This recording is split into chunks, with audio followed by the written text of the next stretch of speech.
Greetings, Guardians. My name is Bife here. So, we've had a ton of hints about where we're going next in the Fate Saga. To put it bluntly, for Shattered Cycle, it looks like at long last we're going to be exploring a destination that has been whispered about for years in Destiny's lore, and it's on Earth. No, it is not the overrun jungles of the Mumbai Push. No, it's not the burnt-out ruins of Golden Age London. And no, it is not the radiation-soaked hellscape of the Manhattan nuclear zone. Instead, it appears that we'll be exploring the swamps of old Chicago. Today, we're going to talk all things Chicago, including all the rumors, legends, and hints that will be going there next. So, where to begin? Well, at the beginning, at least in Destiny terms. Chicago was first mentioned in Destiny's lore with the Graviton Lance at Destiny 2 Vanilla's launch, which has become a whole lot more relevant given recent developments in the lore. We now know that this was a prototype gravitic weapon being developed by the Department of External Observations, under the guidance of one Dr. Nella Davis, a woman living in the 20th century United States of America. She would of course die at the hands of the Nine, and would be found many years later by her ghost, Ophiuchus, to be resurrected as the mighty Ikora Rey, one of the most powerful warlocks in existence and the one that three named as Commander. The Graviton Lance would persist beyond the death of Dr. Nella Davis, and the weapon was manufactured in the end, given that it was discovered by Guardians in the overgrown tunnels under Chicago. This might have been the first time the city was mentioned in the lore, but it wasn't the last, although it would take nearly half a decade for it to be realized within the lore again, in particular with Beyond Light and the Season of the Hunt. There's the Wild Hunt seasonal armor, which is weird because most of the pieces just get a really small quote for their flavor text, like "strike relentlessly" and "outrun your prey." The Wild Hunt chest armor pieces, however, all contain a quote from the Guardian Reed 7, which breaks this pattern. This also brings in the biggest mystery of the entire locale, and a central plot point for today's video, which surrounds Reed 7, Shayura, Aisha, and at least a few other fire teams found in what is referred to as the crypts beneath Chicago. All of the armor and its flavor text reads, "This thing we were hunting, it was smart. Scary smart. It trapped us in the tombs below old Chicago, picked off the other fire teams one by one. Reed 7, Exo Titan." This was really the only collected bit of knowledge about Chicago that we had for a while, but it most definitely mattered. There were a bunch of overgrown tunnels under the city, be they for the subway or the sewage. There was also a series of tombs below the city. Fire teams went there hunting some thing which was powerful and intelligent, something which they at first saw as prey and then realized was a predator. More importantly, it picked off fire teams of Guardians, one by one, and only a few lucky survivors got out. An excerpt from one of the surviving fire team members tells us more about what facing whatever they found was like. Shayura hears Aisha talking beside her, but her thoughts are distant. Shayura grunts a reply, hoping indifference is enough. But Aisha keeps talking, something about Chicago, about memory. Shayura grips the railing and watches the people staring up at the traveler, and she cannot bear to look up with them. "I remember," Shayura finally replies, her own internal fears overlapping with memories of dark times that her fire team experienced below the ruins of Chicago. "I never forgot how abandoned we felt," Shayura adds, a tightness in her voice. "The day Gaul stole the light, when they were so far from home, when they went from hunters to hunted." The excerpt about Gaul at the end there is relevant to the rest of the conversation, but I feel like the note of going from hunters to hunted is relevant to the entire passage. To be really clear, Shayura as a character is a warlock within the Praxic Order who has a lot of baggage, and she's also got a whole story attached to the Trials of Osiris. But the thing to take away from this is that the monster was something terrible enough to leave her somewhat traumatized, or at very least afraid. We can tell that mentions of old Chicago at very least invoke fear within her, and we know this because we see it in the lore. In particular, Icebreaker, which returns to Shayura's story. The foundry is silent now. Shell casings litter the floor. They clatter away from the boot falls of the warlock Shayura as she weaves between the downed chassis of combat frames branded with the sigil of the Haka foundry. Security is disabled, Shayura says over an encrypted channel. She's quick to cross the foundry floor, checking the disabled frames one by one as she progresses to a sealed vault door. The door's surface is marked with a glyph unfamiliar to her. It looks like a fishhook, or perhaps an anchor. Is this what we're looking for? Confirmed. That's the same symbol on the weapon the Vanguard recovered from Seraph Station. Golden Age, possibly older. Shayura extends one arm, wreathed in solar fire, and manifests a searing white dawn blade that she uses to cut through the door in a single stroke. Half of the vault door crashes to the floor and falls to the side, sizzling on a glowing hot edge. Shayura then floats into the air, drifting through the partial opening. We need any records you can find, anything where Braytech and Haka overlap. Shayura dispatches her ghost to scan rows of server racks containing decompiled engrams. Nearby weaponry is mounted on vault walls. Prototype firearms, alien weapons, unrecognizable technology from across Sol. A sniper rifle of human design catches her eye, a red and grey body with some kind of thermal plating on the barrel. Her fingertips brush over the serial number stenciled on it. X032782. It's an icebreaker.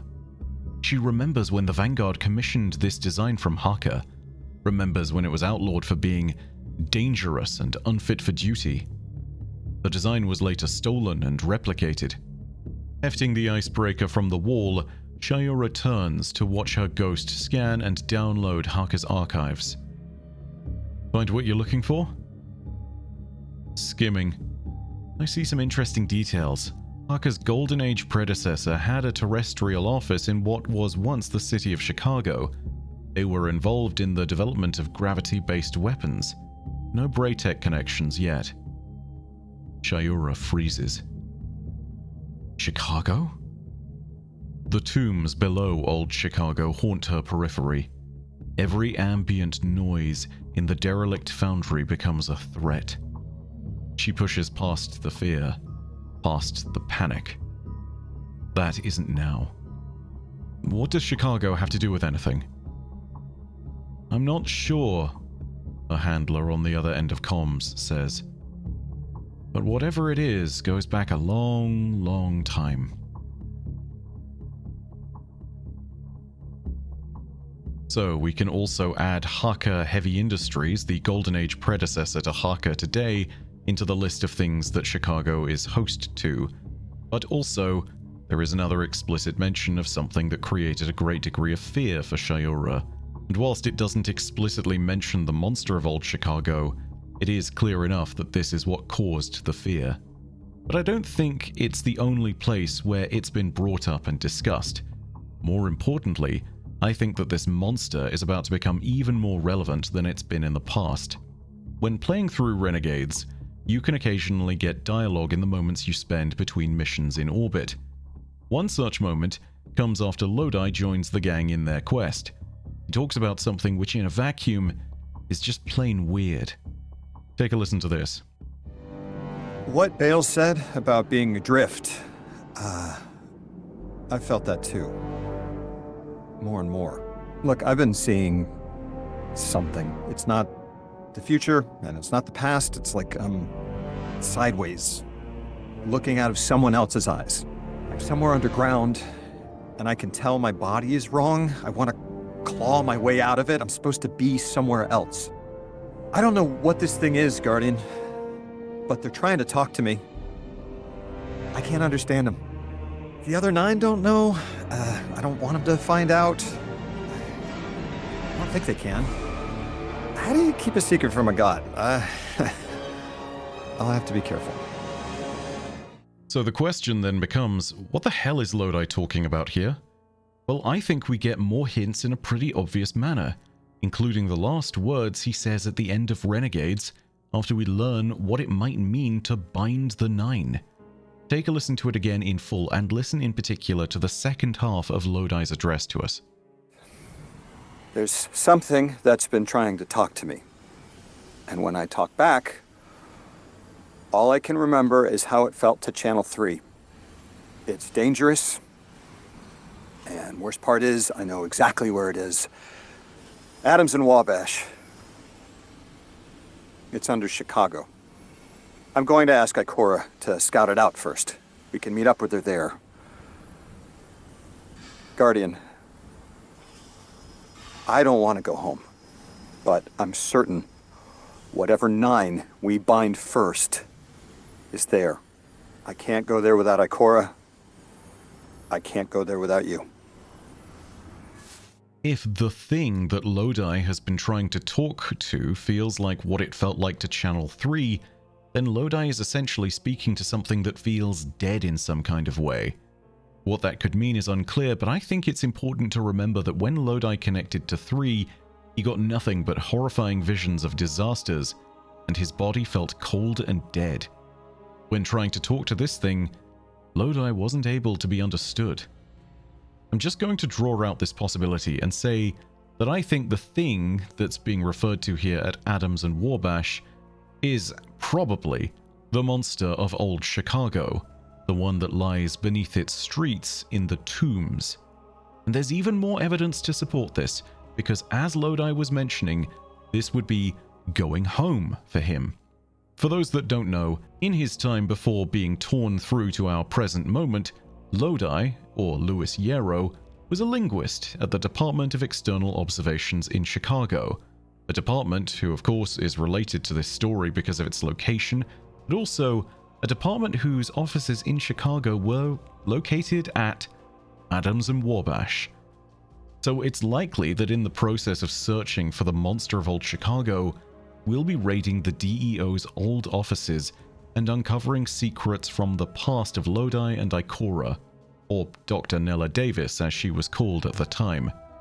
But this isn't where the trail ends either, because Lodi has potentially given us a look into which of the 9 we might be looking to bind first. We know this thanks to one of the tapes recovered on the Lawless Frontier. It's a tape of Eris and Lodi, but at the time Lodi is also being used as a vessel for communication by 4. For context, 4 is one of the most cooperative members of the 9, in stark contrast to 6. They're a member of the inner orbits associated with Mars. 4 has pretty constantly been in our corner and still wishes to watch over us and assist us. This has only become more true in the aftermath of 3's demise. Take a listen to what's said between 4, Eris, and Lodi. Speak plainly, 4 of the 9. What is the nature of your binding? What extinction does 3's death ensure? Bring 3 to the well, my emissary. 41.8795 Borean polarity.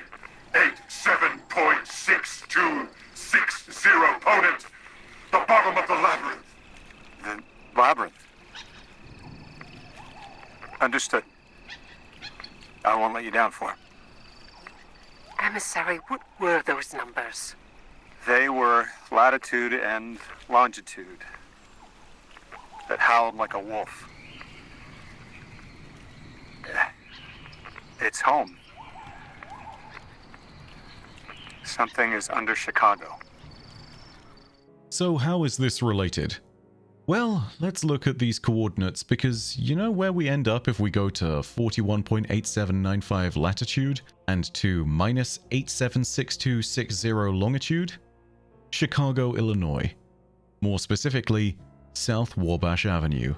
Even more specifically, the intersection between South Wabash Avenue and East Adams.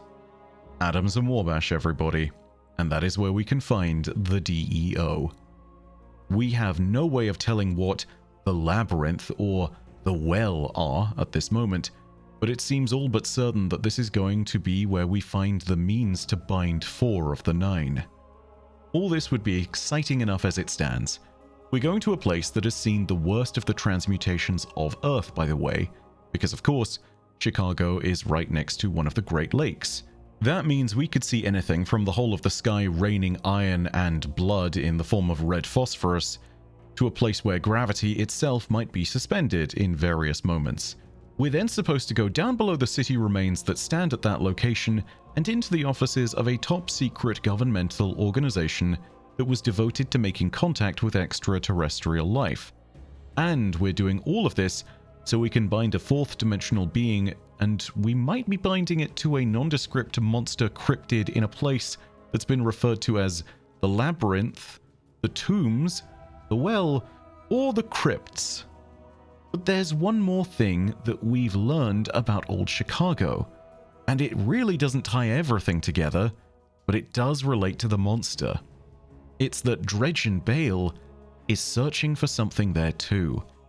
We know this thanks to a few little extra bits of lore. This includes some stolen communications from him that we can find aboard the vessel hosting Dredgen Harrow in Equilibrium. In particular, there's a conversation between him and Premier Loom talking about the old legends of the system. Take a listen to this. Have you talked to your students? They're a ruin on staffing. Don't bother me with staffing. I'm researching legends and mysteries hidden from the city's archives. Another fool's errand. We have legends enough. We need soldiers. Maybe. Or maybe there's something to old stories. The Sage of Daini, the King of Chicago, Talon's Grove. There's more potential in these texts than in another revision of your staffing plan. So Bale is after the King of Old Chicago, whatever that might mean. For context, this is a completely new thing within the lore of Destiny. The King of Old Chicago is nothing. It has never existed before, and it seems like it's nothing but a footnote in these recordings. It could be, if you didn't look further, that this is just related because it's also about Chicago. But as it turns out, this name appears somewhere else in the lore of Renegades, namely a sparrow called Mobile Array, which contains a script for a play being written by the Ghost Community Theatre. Rest in peace their talented crew, by the way. Even if Oryx the Nightmare Daddy was a terrible performance, you didn't deserve what happened. This script sheds the only little bit of light that we have on the King of Old Chicago. Keep in mind, though, this is all a rumor, a myth. More importantly in this moment, this is being referenced in a dramatized and poetic script for a play. So, you know, healthy skepticism, if only for the fact that it might contain nothing more than kernels of the truth. And also because, I mean, the very start of it literally has the flavor text. The best stories, the ones you're never certain are true. So, I don't know. Try and take this with at least a little skepticism, that's all I'm saying. The Columbiad Part 1. Myths of the North American Dead Zone. Act 2, Scene 1. Return from intermission, Godmick reminds audience about donations bucket for Ghost Community Theatre and upcoming silent auction. Snow starts, Scene 3. Orb 4, Ask Peach. Go audio track 5, fade after 4 seconds. Prep audio track 6. Several days have passed. The King of Chicago sits up against the remains of the seared tower, wounded in his side. His ghost, Fool, enters stage left, still reeling over their argument from that morning. She heals him. Fool. I cannot stand your hurried, brash approach. The monster hunts for you if it escapes. Signal stage manager, prep civilians. King. And what of it if this life be my fate? If brave I rose to serve, then serve I must. For Chicago's sleeping kingdom slumbers still. When I defeat this lost and maddened beast, then I ensure humanity's return.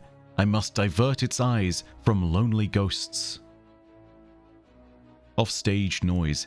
a frightening animalistic noise. Go audio track 6. The civilians flee on stage right, and exit stage left. Go civilians. Light Q28. Fool and King cross downstage center. Go spotlight. Fool. Nobility like yours, it needs no crown. Is this your purpose? Then it's mine as well. Go audio track 7. Light Q29. Snow Q here? King. Then I reject Lost City and my name. My title is my home, its steel my claim. I am Chicago's king, the stalwart sword, guarding her magnificence as her lord. My heart, my city, what is it you say? Say, cry victory, for we will win today. Yet another mention of a monster somewhere in Chicago. Not to mention, it's apparently a monster that's been hunting down ghosts. Note that ghosts is capitalized there in the script as well, so we know that according to the rumor that this play is based off of, it's not hunting the spirits of the deceased, it's hunting ghosts used by Lightbearers. I have no idea where all this leads, but I think we can expect to be going to a bunch of places in Chicago, including the Sears, or now Seared, Tower, the offices of the DEO at Adams and Warbash, and the tombs below, where a monster of some terrible nature may be waiting for us. Anyway, that's all from me for now. I hope you enjoyed this video. If you did, go ahead and leave a like and leave your thoughts down below in the comments section. And of course, if you want more lore from universes near and far, go ahead and hit subscribe and the bell next to subscribe to turn on those email notifications. But, as per usual, know that your viewership, as always, has been quite enough for me. And that in the meantime, my name is Bife. For Audacia ad Astra. I'll see you, Starside.